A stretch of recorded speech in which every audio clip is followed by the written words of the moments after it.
Megalodon might have been even bigger than we initially thought. I'm a marine biologist. Let me explain. So, when you imagine a megalodon in your mind, the image you might have is a giant prehistoric shark that more or less resembles the still living great white shark. And so did a lot of the scientific community as well as the rest of the world. But a new study came out in early 2024 that basically challenges what we think Megalodon looked like. So why all the confusion? Well, on behalf of my fellow scientists, let's just say the fossil record for Megalodon is anything but generous. So we need to talk a little bit about what do we actually know and what are more, let's call it creative liberties or assumptions that have been made based on the very limited evidence that we do have. So one thing you need to remember is that a megalodon, at the end of the day, is still a shark. And like any other shark, it has a skeleton that's made up of cartilage. Now, cartilage is the same material that your nose and your ears are made off of. And if you feel it right now, you can feel that it's quite soft. And soft things are absolutely terrible at fossilizing, which is why the fossil record is mostly represented by the hard substances, because those are the ones that have been preserved, whereas the softer ones, like the megalodon's skeleton, have not.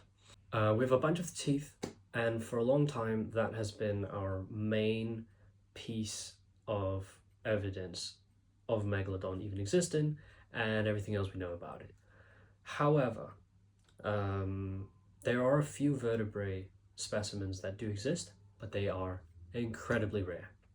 It does make me wonder though, why did scientists use the great white shark as the analog for Megalodon? There must have been some evidence behind it, right? Well, it's not completely unreasonable. Here's a few reasons why. Megalodons and great whites have quite similar tooth morphology, as in biological shape, which indicates that they probably had a similar feeding strategy, because teeth are a very good indicator of what the animal ate and what it ate. So, it's not too unreasonable to suggest that they might have looked similar or at least had similar lifestyles. Another reason is that the great white is the largest living predatory shark that we have today. So it is the closest living animal to Megalodon. Megalodon was endothermic. Isotope studies have concluded that its body temperature was on average 7 degrees warmer than its surrounding environment, meaning that it produced its own body heat, a trait not known in many fish today. And with sharks, it's mainly the lamniform order that has species that are regional endothermic. So Megalodon has been classified in the order of lamniform sharks. These include the mackerel sharks, and mackerel shark includes great whites, makos, and a few others. So mackerel sharks, thresher sharks, basking sharks, goblin sharks, sand tiger sharks, and megamouth sharks. It's around 15 species of lamniform sharks, and Megalodon is one of them, although extinct. Yes, it's extinct. Stop trying to bring it back. You don't want it swimming around the ocean. Trust me. Does this evidence mean that the Megalodon had to look like a great white? Well, not exactly, because there's a few issues with these assumptions. First of all, teeth don't predict body shape. You can have two animals with the exact same shape of teeth or beak or whatever and have completely different body shapes and functions. Another point to make is that endothermy evolved multiple times in the lamniform order, irrespective of each other, a term known as convergent evolution. That is when the same trait occurs in multiple places without stemming from the same common ancestor. So again, just because Megalodon was endothermic, does that mean it looked like a great white? Not necessarily. I mean, the basking shark and some sand tiger sharks are endothermic as well. They look very different from the great white, right? Lamniform sharks are incredibly diverse. So putting Megalodon into that creates the potential for it to look like different kinds of sharks, not just a great white, even though the great white is a lamniform. But even if we assume that it was in the same family, not just order, but same family as the great white, which is the mackerel sharks, also known as the lamnidae, not to be confused with lamniform. Even if it was in the mackerel shark family, that's not enough reason to say it would have looked like the great white, because even within that family, the sharks look very different. And the great white is actually quite an outlier in body shape because it is uniquely very bulky and stocky for such a big shark. Take the mako, for example. The mako shark is slender in shape. Compare that to the great white. They're both the same family, quite different body shapes, right? What if the megalodon was closer to a mako shark? That is what we need to ask ourselves. What did this new study do to get to the bottom of this? Or at least closer to the truth, which is always the thing in science, right? Well, they basically analyzed a set of vertebral centra, also known as vertebral bodies, basically backbones. This specimen was known as the IRSNB 9893 from the Miocene of Belgium.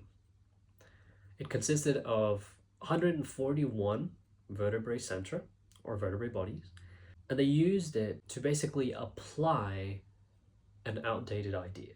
And this is what they did. So there is a very strong relationship between the width of great white backbones, great white vertebrae centra, and the body length of the great white shark. And they basically took that ratio and applied it to the Megalodon vertebrae.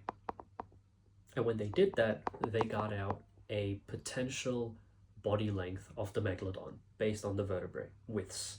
Now you might be thinking, well, why would they use a great white shark as the ratio contributor? It sounded like they were against that whole idea, right? Well, they actually did this to prove a point. Because earlier in 2020, Cooper et al. Published a study where they analyzed that same specimen from Belgium, the same vertebrae. They reconstructed the spine of the Megalodon and they measured the length of it. And then what this new study did, they compared the two methods of figuring out the length of the Megalodon. Now, the vertebrae width method is of course a lot less certain than actually reconstructing the vertebral column or the spine of the animal and then measuring that. So that is the one that's scientifically more sound. And what they found was that they identified a mismatch between the length that derived from these two methods, even though it was the same specimen that they were analyzing. The vertebral width scaling, the shark was estimated to be 9.2 meters. Don't ask me how much that is in feet. And when they compared that to the reconstructed backbone that was created by Cooper et al. In 2020, that reconstructed backbone was 11.1 meters. That was the backbone alone. Remember, the vertebral width scaling said that the whole shark was 9.2 meters. So the whole backbone is apparently longer than the entire shark would have been. That doesn't make any sense, right? And when you add the head and the tail, that number jumps up to 15.9 meters. So we have two different methods. One estimated the shark to be 9.2 meters by using great white proportions, and the other was straight up just measuring the spine length. And it got estimated the shark to be 15.9 meters. So that indicates that using great white proportions to estimate the length of a megalodon is not a good idea because it creates a mismatch.